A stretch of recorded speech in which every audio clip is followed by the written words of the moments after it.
नमस्कार, किसान इंडिया में आपका स्वागत है। हमारे साथ दीपक रथ साहब हैं, जिनको एक पत्रकार के तौर पे पहचान मिली है, लेकिन हम यहाँ पे हैं एक फार्म हाउस में, जहाँ आप देख रहे होंगे कि पीछे ढेर सारी गायें हैं। और दीपक रथ साहब का ये पैशन है, जो कह रहे हैं कि उन्होंने गौ माता को लेके एक पैशन है, जिसके ये फार्म हाउस उन्होंने बनाया है। और यहाँ पे ढेर सारी गाय पाली हैं उन्होंने, और जिनको लेके कई सालों से वो काम कर रहे हैं। तो इसके बारे में ज़्यादा वही बताएंगे, कैसे शुरू हुआ है। धन्यवाद शैलेश जी। मैं पहले तो आपको ये कहना चाहता हूँ, ये फार्म हाउस नहीं है जी, ये गौ माता के आश्रम है। जैसे सनातन धर्म में कहा गया है, गौ विश्व मातरः, गौ माता विश्व की माता है। और ये जो पूरा सृष्टि है, ये सृष्टि का प्राण केंद्र अगर कुछ को कहा जाए तो ये उसके पीछे गौ माता है। आज पूरा दुनिया जिसका तकलीफ झेल रहा है, चाहे वो क्लाइमेट चेंज कहिए, चाहे सॉइल का पोल्यूशन कहिए, ये हर चीज़ गौ माता के ऊपर डिपेंड करता है। और जैसे आपने कहा, मैं पत्रकार हूँ, मेरे को 25 साल से ऊपर हो गया है पत्रकारिता में। मैं प्रिंट मीडिया है, मेरे पास इलेक्ट्रॉनिक मीडिया है, लेकिन शुरू से मैं हमेशा से ये सोचा है कि पत्रकारिता तो मेरा प्रोफेशन है, लेकिन ये जो गौ माता का काम है ये मेरा पासन है। पासन इसलिए है, मैंने सोचा कि हम भी उड़ीसा से आए हैं जी, जगन्नाथ जी को हम मानते हैं, लेकिन दिल्ली आने के बाद हमको पता चला, जब हम देखे कि दिल्ली में इतने लोग सुबह उठ के दौड़ते हैं दुकान में दूध लेने, थैला खरीद के ले आते हैं दूध की। लेकिन मैं आज आपकी चैनल के थ्रू सबको बताना चाहता हूँ, हर भारतीयों को कम से कम ये सोचना चाहिए, क्या वो जो दूध की थैली आप घर पे ला रहे हैं, क्या ये गौ माता का दूध ही है? और दूसरा, दूध हम किस गौ माता की पीना भी चाहिए, क्योंकि आज साइंटिफिक एज है, आज की जो जनरेशन एक्स है, वो पहले ये सोचता है कि साइंटिफिकली कितना करेक्ट है। तो मैं आपको पहले ये बताना चाहूँगा कि दूध अगर हाइब्रिड गौ माता की होगी, अगर भारतीय नस्ल का गाय नहीं है, अगर वो गाय का क्रॉसब्रीड किया गया है, अगर उस दूध को हमारा परिवार में बच्चे या हमारा जो सीनियर्स है अगर वो सेवन करेंगे, दैट इज ए फाटल फॉर देयर हेल्थ। आज की दुनिया में जितना बीमारी है, उस बीमारी का जड़ है कि हम प्योर चीज़ हमको मिलता नहीं है। जैसे सब्जी नहीं मिलता है, फल नहीं मिलता है, तो अगर प्योर दूध किसी को मिले, कोई परिवार को मिले, प्योर मतलब कि भारतीय नस्ल का हो, जिसको हम A2 मिल्क कहते हैं, और A2 मिल्क का ही बटर मिल्क जिसको हम छाछ कहते हैं, ये छाछ भी अगर A2 गाय का हो, अगर उसको कोई व्यक्ति रोज सेवन करे, अगर A2 गाय का घी भी अगर कोई सेवन करे, तो कोई भी व्यक्ति को किसी भी प्रकार की कोई बीमारी हो ही नहीं सकता है। मैं इसका किया हूँ, प्रूव किया हूँ। मैं आपको एक एग्जांपल बताऊंगा। मेरे एक फ्रेंड है, वो इंडस्ट्रियलिस्ट है, उनको डॉक्टर ने कहा कि भाई आपका वो कोलेस्ट्रॉल बढ़ा है, और कोलेस्ट्रॉल बढ़ा है तो कम से कम आप दूध, घी ये सब नहीं लेंगे। मैंने उनको कहा कि आप एक काम kariye, आपका ब्लड टेस्ट में कराऊंगा। मैंने उनका ब्लड टेस्ट कराया, शुगर, कोलेस्ट्रॉल, सारा लिपिड प्रोफाइल पूरा कराया। कराने के बाद मैंने उनको कहा कि हमारा जो छाछ है और हमारा जो घी है, आप इसको 3 महीना सेवन करेंगे, और घी दिन में कम से कम 10 टेबल स्पून खाएंगे, तो ऑलमोस्ट 50 ग्राम से ऊपर रोज आप खाएंगे, मेरे बात मान के, चाहे दाल में डाल दो, चाहे इसमें डाल दो। और 3 महीने के बाद मैं उनका ब्लड टेस्ट किया। ब्लड टेस्ट करने के बाद सरप्राइजिंगली उनका कोलेस्ट्रॉल नॉर्मल हो गया, जिसके लिए वो दवाई खा रहे थे। अब ये कैसे हुआ? शहर में जो आप कह रहे हैं, पॉसिबल कितना है? आपने तो चलिए, आपने कहा कि बहुत साल से आप ये काम कर रहे हैं। एक शहर में जो आदमी सुबह 8 बजे 9 बजे नौकरी पे जाता है और शाम को 6 बजे आता है, और उसकी मजबूरी है कि बाहर से वो दूध लेगा, उसके लिए ये सारी चीज़ें कैसे संभव हैं जो आप बता रहे हैं? इसके लिए मैंने सबसे पहले कहा, ये गौशाला भी नहीं है, हमारा एम भी नहीं है कि एक जगह हमने 500 गाय रख दे, उसका सॉल्यूशन नहीं है। सरकार ने क्या किया, एक बड़ा डिबेट का विषय है, गोचर जो ज़मीन होता था उसको सब रियल एस्टेट वालों के पास चला गया। किसान के पास आज गाय नहीं है। आज गाय सारा कहाँ चला गया? गौशाला में चला गया, या कोई फार्म हाउस बनाया, डेयरी फार्म बनाया, उनके पास चला गया। जो डेयरी फार्म बनाया वो हमेशा सोचता है कि गाय का ज़्यादा दूध कैसे हो, तभी तो उसको प्रॉफिट होगा। तो इसीलिए ये प्रॉफिट मेकिंग नहीं है। लेकिन अगर भारत, जैसे गांधी जी ने कहा था, our economy based at the village, हर गांव में हर किसान की घर में गाय होना चाहिए। और फिर बात आता है कि भारतीय नस्ल का क्यों, और ये आज ये क्रॉस ब्रीड हुआ क्यों? हमारा नस्ल को ख़राब किसने किया है?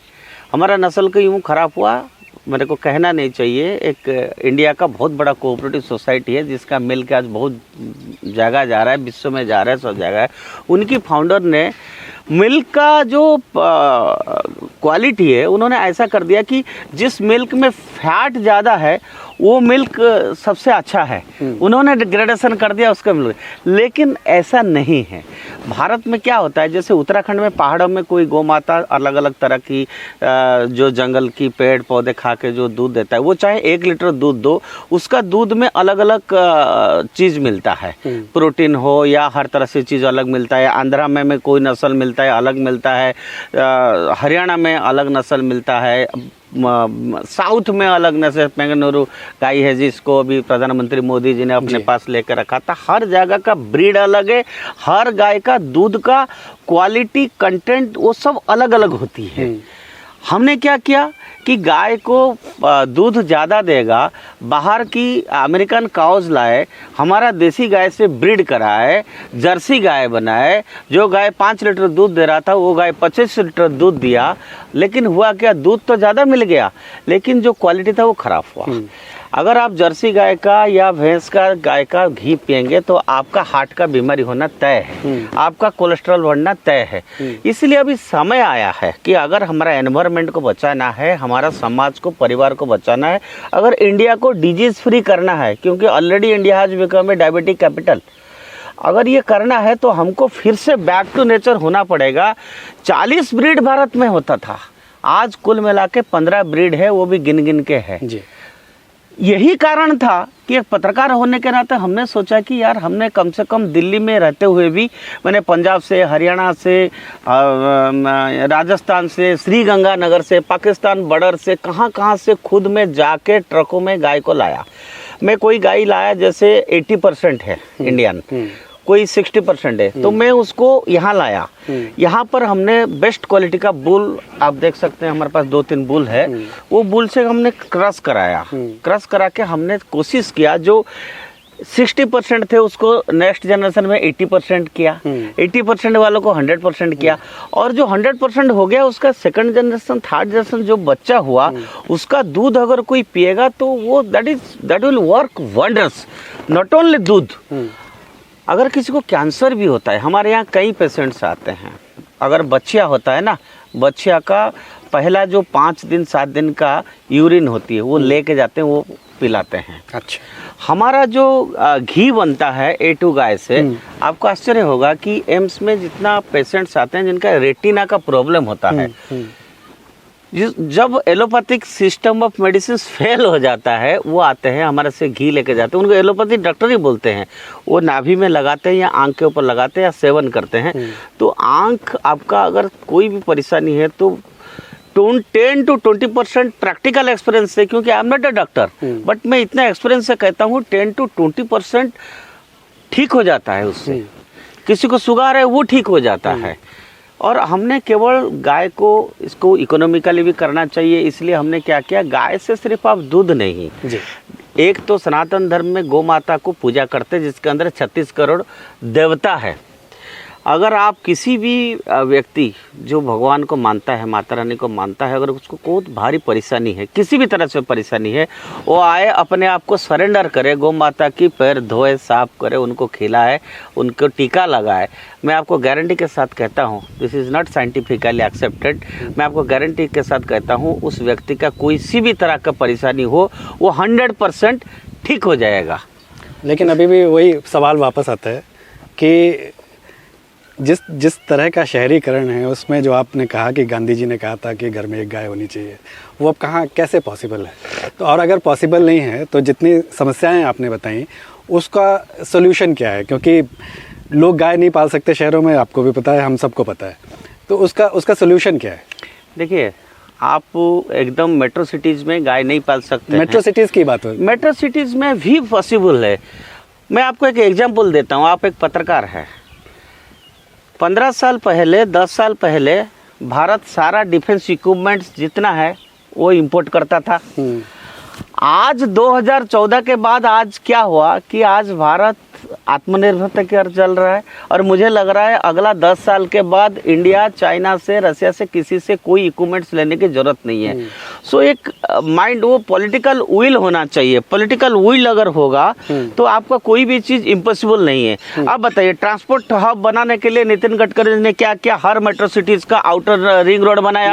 यहाँ पे एक सवाल, सॉरी आपको काटने के लिए, कि ये जितने एग्जाम्पल आपने दिए हैं उसमें सरकार शामिल है। यहाँ पे अभी आपने, जब हम लोग अलग से बात कर रहे थे, आपने कहा कि आपके जेब से पैसे लगते हैं, है ना? आपका ये पैशन है, आप जेब से लगा सकते हैं। एक जो मिडिल क्लास आदमी है जो दिल्ली में रह रहा है, मान लीजिए दिल्ली के किसी उसमें, जिसकी 40,000 रुपये सैलरी है, वो कहाँ से लगा पाएगा? सर, उसका समस्या मैं बताता हूँ। और अधिकार उसका भी है कि उसको शुद्ध खाना पीना मिले। India is a blessed nation. ये जो मिट्टी है ना, इस मिट्टी में आज नहीं है, स्वामी विवेकानंद तब पैदा हुए थे। आज भी इस देश में, इस मिट्टी में संत पैदा हो रहे हैं, आज भी समाज सेवी पैदा हो रहे हैं। आज अगर मैंने उड़ीसा से आके, मेरे फादर एक टीचर है, मैं बहुत छोटे से गरीब परिवार से आके दिल्ली में आके पत्रकार होके, जी, मेरा कोई धंधा नहीं है, मेरा कोई इंडस्ट्री नहीं है, अगर विल हो तो मेरा पॉलिटिकल विल था। और मैंने सिस्टम क्या बनाया, मैंने कहा कि हमारा शास्त्र में कहा गया है कि पहला रोटी गौ माता को। मैंने कहा कि आपके घर के पास गाय नहीं है, कोई बात नहीं, हमने एक ट्रस्ट बनाया है।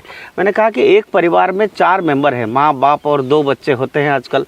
हर दिन अगर एक रोटी को 1 रुपया, कम से कम माने तो 4 रुपया होता है, तो महीना 120 रुपया होता है, साल को 1200-1500 रुपया होता है।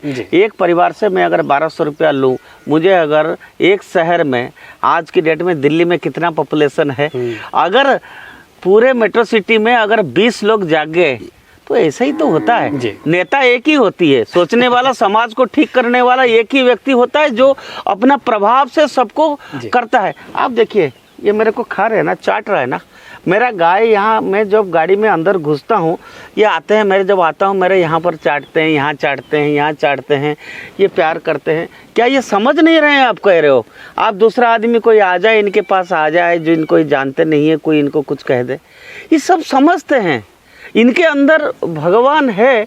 आपको उसी को रियलाइज करना पड़ेगा, समाज को फिर से रियलाइज करना पड़ेगा। At any point of time you can not stay away from nature. आप नेचर से जितना दूरी रखेंगे, आप इतना बर्बाद होंगे। आप देखिए, मेरे सामने बड़े बड़े टावर है, आप कितना कंक्रीट टावर खड़ा कर दीजिए, कितना सब कुछ कर दीजिए, कितना आधुनिक बन जाइए, अगर इसको आप छोड़ दिया, अगर आपका मिट्टी खराब हो गई, अगर आपका हवा खराब हो गई, आपकी खेत खराब हो गई, तो आपका शरीर खराब होगा। इसी के लिए इंडिया, मैंने कहा कि ना, कि डिजीज कैपिटल हो गया है वर्ल्ड की। हमारे पास 10 साल पहले कहाँ पंजाब में इतना कैंसर होता था? आज कैंसर पेशेंट्स इंडिया में कितने हो गए? आज डायबिटिक कितने हो गए? आज किडनी पेशेंट्स कितने हो? क्यों हो रहे हैं? क्योंकि उनको प्योर चीज़ मिलेगा। कि मिलेगा कहाँ? आपके पास गाय नहीं है, आपके पास गोबर नहीं है, तो आपका जो खेती किसान करेगा वो फर्टाइल कहाँ से होगा? अभी जाके ये लोग फर्टिलाइजर, केमिकल फर्टिलाइजर को हटाने के लिए सरकार कोशिश कर रहा है, लेकिन वो कहाँ तक पॉसिबल है? आपने कहा उनके साथ सरकार है, डिफेंस के साथ और हाईवे के साथ, ट्रांसपोर्ट हब के साथ सरकार है। क्या ये सरकार की जिम्मेदारी नहीं है क्या? ये सरकार की एक प्रायोरिटी होनी चाहिए। अगर जैसे कि ट्राइबल अफेयर्स मिनिस्ट्री एक मिनिस्ट्री बना, उससे पहले बना नहीं था, अटल बिहारी वाजपेयी ने शुरू किया, ट्राइबल अफेयर्स होना चाहिए, क्योंकि ट्राइबल कम्युनिटी इतना बड़ा कम्युनिटी है, जंगल में रहता है, लेकिन वो जंगल में रहते भी वो फॉरेस्ट को प्रोटेक्ट करता था। वो फॉरेस्ट ऐसे नहीं बचा रहा है आज, वो ट्राइबल कम्युनिटी करता था, जिसकी सोच में भारत सरकार ने ट्राइबल अफेयर्स कम्युनिटी बताया। तो गौ माता का अगर इतनी बड़ी हमारा संस्कृति के साथ, समाज के साथ, एनवायरनमेंट के साथ, सॉइल के साथ, अगर हमारा हेल्थ के साथ जुड़ा हुआ है, तो भारत सरकार और हर स्टेट गवर्नमेंट क्यों इसको प्रायोरिटी दे के एक मंत्रालय बना के इसको नहीं करेगा? अगर नहीं करेगा तो हम बीमार होंगे। जी। और दूसरा, हर चीज़ तो सरकार नहीं करता है, हम लोग समाज का पार्ट है, समाज भी इसको करना चाहिए, सामाजिक संगठन भी उसको प्रायोरिटी देना चाहिए। आज नहीं तो कल आपको सोचना ही पड़ेगा कि हम अगर गौ माता को नहीं बचाएंगे तो हम खुद ही बर्बाद हो जाएंगे। ये सिर्फ एक छोटा सा मैसेज है मेरा समाज के लिए जी। कि हम ये कर रहे हैं, इसलिए नहीं कर रहे हैं कि हर कोई ऐसे करे या गौशाला खोले, नहीं, हम ये करके दिखा रहे हैं कि एक पत्रकार होके हम ये कर रहे हैं तो हर गांव में कोई एक व्यक्ति तो है जो कर सकता है। बिल्कुल। कोई किसान परिवार में आजकल सारे किसान खेती करने लगे हैं, तो गौ माता क्यों नहीं रख सकते हैं? हम ये 40 ब्रीड क्यों नहीं रख सकते? अभी श्री श्री रविशंकर भी उसी पे काम कर रहे हैं, रामदेव जी भी काम कर रहे हैं, चिदानंद सरस्वती भी काम कर रहे हैं, ये सब लोग काम कर रहे हैं, फिर से वापस उसको लाने का कोशिश कर रहे हैं। गुजरात में एक रमेश भाई है राजकोट में, उनके पास 6000 गिर गाय है। आपको आश्चर्य होगा, वो एक्सपोर्ट करते हैं और घी 1 लाख, 1.5 लाख, 2 लाख ऐसा क्विंटल सॉरी पर लीटर वो बेचते हैं। हम लोग भी, जो हमारा दूध होता है कम होता है, 100-150 लीटर होता है, लेकिन हम जो घी बनाते हैं उसको हम बिलोना स्टाइल में वैदिक टेक्नोलॉजी में बनाते हैं। वो जो बनेगा, मिट्टी का हंडी होती है, वो एक स्पेशल मिट्टी का होता है। उसके अंदर जो लकड़ी का डंडा है, वो डंडा एक पर्टिकुलर लकड़ी का है, वो हमने लाए हैं। वो पर्टिकुलर लकड़ी से ही उसका फायदा होता है। तो उसको क्लॉकवाइज एंटी क्लॉकवाइज जब वो घूमेगा और पर्टिकुलर टेम्परेचर में एक सेट होता है, जब पर्टिकुलर टेम्परेचर सेट हो जाएगा, वो बताएगा कि माखन निकलने के लिए इतना टेम्परेचर में इतना देर ही घूमेगा, उसमें जो माखन निकलेगा उस माखन को हमको 1 घंटा सिम में रखना पड़ेगा। फिर उसको ठंडा करना है, फिर इसको घी बनाना है। वो घी को अगर आप खाएंगे वो फायदेमंद है। बाजार में जो घी मिलता है, क्या होता है कि कच्चा दूध में वो क्या करते हैं, मशीन में वो क्रीम निकाल देते हैं, क्रीम निकाल के उसको मशीन में गर्म करके घी बना देते हैं। दैट इज फाटल। आप उसको खाओगे तो आपके लिए दिक्कत हो जाएगी। तो आपने सुना होगा ना, नानी दादी माँ नानी घी बनाते हैं, सब बनाते हैं उसको। हमारा घी मैं अभी आपको दूंगा, मैं आपको लिख के दे रहा हूँ। आप 4 रोटी लीजिए, 1 चम्मच घी लीजिए। अगर आप वो घी को लेने के बाद आपको लगेगा कि आपको सब्जी की ज़रूरत है, उसका जो कलर है एकदम गोल्ड कलर है, उसका टेस्ट इतना, उसका खुशबू है, आपको अंदर से खुशी होगी।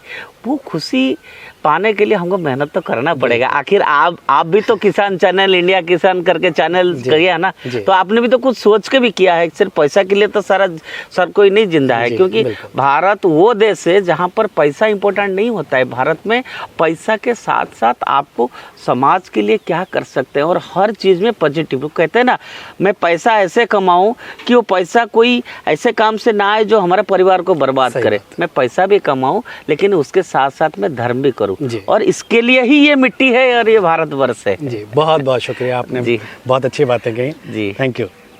सर का पसीना जब माथे को आता है, वो किसान है जो अपने दम पर फसल को उगाता है।